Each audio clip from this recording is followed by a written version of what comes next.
Hello everyone, welcome to my YouTube channel. This is introduction part 2 of lines and angles.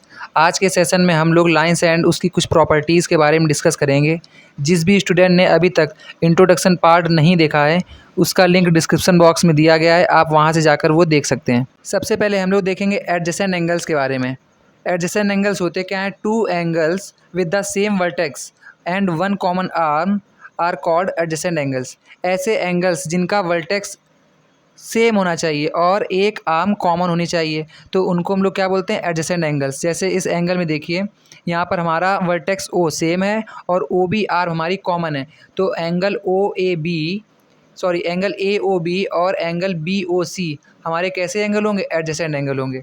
तो यहाँ पर हम लोग लिख सकते हैं angle A O B and angle B O C are adjacent angles. इनको हम लोग क्या बोलेंगे? ये हमारे एडजेसेंट एंगल है। नेक्स्ट हमारा linear pair of angles. Linear pair of angles क्या होते हैं? Two adjacent angles are set to linear pair of angles if their non common arms perform a straight line with same vertex.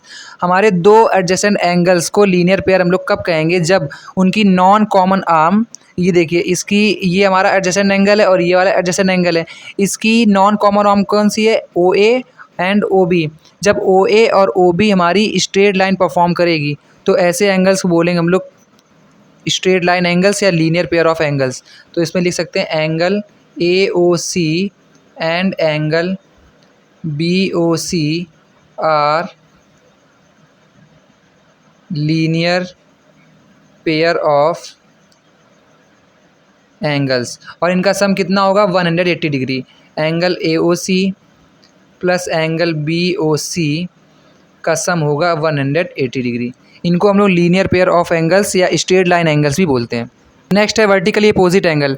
Vertically opposite angle होते क्या है? जब भी दो lines एक दूसरे को इंटरसेक्ट करती हैं किसी एक पॉइंट पर तो कुछ एंगल्स परफॉर्म होते हैं। जैसे फिगर में देखिए, ए बी लाइन है हमारी और एक सी डी लाइन है, ये दोनों एक दूसरे को पॉइंट ओ पर इंटरसेक्ट कर रहे हैं, तो हमारे एंगल कौन कौन से बन रहे हैं? 1 2 3 4। इसमें वर्टिकली अपोजिट एंगल कौन से होंगे? जो भी एंगल एक दूसरे के अपोजिट होंगे उनको हम लोग कहते हैं वर्टिकली अपोजिट एंगल। जैसे देखिए इसमें कौन से एंगल वर्टिकली अपोजिट एंगल है? Angle 1 and angle 3 are vertically opposite angles and दूसरा पेयर कौन सा बनना है? Angle 4 and angle 2 are vertically opposite angle। इस फिगर में angle 1 and angle 3 vertically opposite angle है एंड एंगल 4 एंड एंगल 2 हमारे वर्टिकली अपोजिट एंगल है। नेक्स्ट हमको पढ़ना है लाइंस के बारे में। Intersecting lines and parallel lines.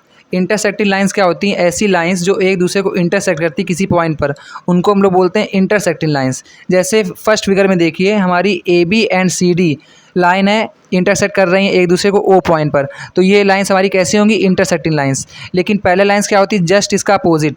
Parallel lines वो लाइंस होती हैं जो एक दूसरे को कभी इंटरसेक्ट नहीं करती हैं और उनके बीच की डिस्टेंस हमेशा सेम रहती है। जैसे line P Q and R S को देखिए, ये एक दूसरे को चाहे जितना आप बढ़ाइए, इनको आगे एक्सटेंड करिए, ये एक दूसरे को कभी भी इंटरसेक्ट नहीं करेंगी और इनके बीच की डिस्टेंस भी एवरीवेयर सेम रहेगी। तो ऐसी लाइंस को हम लोग क्या बोलते हैं? Parallel lines. नेक्स्ट हमारा ट्रांसवर्सल। ट्रांसवर्सल क्या होती है? Straight line which cuts two और more straight lines at distinct points is called transversal. ऐसी लाइन जो दो या दो से ज़्यादा लाइनों को हमारी कट करती है उसको बोलते हैं ट्रांसवर्सल। जैसे फिगर में देखिए, एक लाइन थी सी डी एंड एक लाइन थी ए बी, इसको एक लाइन एल एम कट कर रही थी टू डिस्टिंक्ट पॉइंट पर, पी एंड क्यू पर, तो एल एम हमारी क्या होगी? ट्रांसवर्सल। ऐसी लाइन जो दो या दो से ज़्यादा लाइनों को कट करती है अलग अलग पॉइंट पर, उसको हम लोग बोलते हैं ट्रांसवर्सल। इसमें एल एम हमारी क्या हो जाएगी? ट्रांसवर्सल। नेक्स्ट है the angles formed when a transversal cut two lines. Angles के बारे में पढ़ना है। जब ट्रांसवर्सल दो लाइनों को कट करती है तब कौन कौन से एंगल्स हमारे परफॉर्म होते हैं? एक हमारा परफॉर्म होता है इंटीरियर एंगल, एक होता है exterior angle, then corresponding angle, सबसे लास्ट होता है अल्टरनेट इंटीरियर एंगल्स। तो इसमें इंटीरियर एंगल क्या होते हैं? इंटीरियर एंगल होते हैं the angles which are inside the line are called interior angles. ऐसे एंगल्स जो लाइंस के हमारे अंदर पड़ते हैं, इनसाइड पड़ते हैं, उनको हम लोग बोलते हैं इंटीरियर एंगल्स। जैसे गिवन फिगर में देखिए अंदर पड़ने वाले एंगल कौन कौन से, एंगल 3, 4, 5, 6, ये लाइंस के इनसाइड में पड़ रहे हैं, इनको बोलेंगे इंटीरियर एंगल्स। तो इंटीरियर एंगल्स के सामने उन्हें लिख सकते हैं angle 5, angle 6, angle 3 and angle 4 हमारे कैसे होंगे, इंटीरियर एंगल। नेक्स्ट हमारा एक्सटीरियर एंगल। एक्सटीरियर एंगल्स होते हैं the angles which are outside the line are called exterior angles. ऐसे एंगल्स जो लाइन के आउटसाइड या बाहर पड़ते हैं उनको हम लोग बोलते हैं एक्सटीरियर एंगल। जैसे लाइन के बाहर कौन कौन से एंगल पड़ रहे हैं, एंगल 1, 2, 7, 8, ये हमारे हो जाएंगे exterior angle. Angle 1, 2, angle 7 and angle 8, ये कैसे एंगल होंगे, एक्सटीरियर एंगल। नेक्स्ट हमारा करस्पॉन्डिंग एंगल। करस्पॉन्डिंग एंगल क्या होते हैं, सेम पोजीशन वाले एंगल, जिनकी पोजीशन सेम होती है उनको बोलते हैं करस्पॉन्डिंग एंगल। जैसे देखिए यहाँ पर एंगल 2 लाइन के ऊपर पड़ रहा है और इस ट्रांसवर्सल के इस साइड पड़ रहा है, तो इसको इसकी सेम पोजीशन कौन सी है, एंगल 6 की। एंगल 2 और एंगल 6 सेम पोजीशन वाले एंगल हैं, इनको बोलेंगे करस्पॉन्डिंग एंगल। और कौन कौन से सेम पोजीशन वाले, एंगल 4 और एंगल 8 सेम पोजीशन वाले हैं। Angle 1 and angle 5 same position वाले हैं। एंगल 3 एंड एंगल 7 भी हमारे सेम पोजीशन वाले एंगल हैं, इनको हम लोग बोलेंगे करस्पॉन्डिंग एंगल्स। नेक्स्ट है अल्टरनेट इंटीरियर एंगल।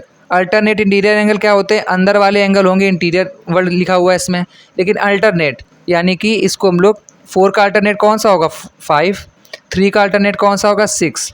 तो अल्टरनेट इंटीरियर एंगल्स में क्या लिख सकते हैं, angle 3 and angle 6, angle 4 and angle 5 are alternate interior angles. Next हमको थ्योरम के बारे में पढ़ना है। थ्योरम 1 हमारी, if a transversal cut 2 parallel lines then each pair of corresponding angles are equal. जब कोई ट्रांसवर्सल 2 पैरेलल लाइंस को कट करती है तब करस्पॉन्डिंग एंगल्स का पेयर आपस में इक्वल हो जाते हैं। जैसे देखिए पी क्यू हमारी ट्रांसवर्सल थी and A B C D parallel lines को कट कर रही थी, तो इसमें करस्पॉन्डिंग एंगल्स कौन कौन से थे, एंगल 2 6 था, 4 8 था, 1 का करस्पॉन्डिंग एंगल 5 है, 3 का करस्पॉन्डिंग एंगल 7 है। तो ये आपस में इक्वल हो जाएंगे जब एक ट्रांसवर्सल 2 पैरेलल लाइंस को कट करेगी। तो इक्वल लिख सकते हैं हम लोग, एंगल 1 इक्वल हो जाएगा एंगल 5 के, एंगल 2 इक्वल हो जाएगा एंगल 6 के, एंगल 3 इक्वल होगा एंगल 7 के, एंगल 4 इक्वल होगा एंगल 8 के। ये थी हमारी थ्योरम नंबर 1। नेक्स्ट थ्योरम है, if a transversal intersect 2 pair lines then alternate interior angles of each pair are equal. इसमें कह रहा है थ्योरम में कि जब भी कोई ट्रांसवर्सल 2 पैरेलल लाइंस को इंटरसेक्ट करती है तब क्या होता है, अल्टरनेट इंटीरियर एंगल्स का ईच पेयर आपस में इक्वल हो जाता है। इसमें देखिए A B and C D parallel lines है, पी क्यू हमारी ट्रांसवर्सल है, तो इन अल्टरनेट इंटीरियर एंगल कौन कौन से हैं, 3 6 एंड 4 5 आपस में क्या हो जाएंगे, इक्वल। तो इसमें लिख सकते हैं हम लोग, एंगल 3 इक्वल हो जाएगा एंगल 6 के एंड एंगल 4 इक्वल हो जाएगा एंगल 5 के, according to second theorem. Next theorem है, if 2 lines intersect then the vertically opposite angles are equal. जब भी 2 लाइंस आपस में इंटरसेक्ट करती हैं तो उनके वर्टिकली अपोजिट एंगल्स इक्वल होते हैं। जैसे देखिए A B and C D आपस में इंटरसेक्ट कर रहे हैं तो इनके वर्टिकली अपोजिट एंगल्स क्या होंगे, इक्वल होंगे। एंगल 1 इक्वल होगा एंगल 2 के एंड एंगल 3 इक्वल होगा एंगल 4 के। तो ये थी वर्टिकली अपोजिट एंगल की थ्योरम। आई होप आप लोगों को आज का सेशन समझ में आया होगा। जिस भी स्टूडेंट को कोई डाउट है वो कमेंट बॉक्स में कमेंट कर सकता है।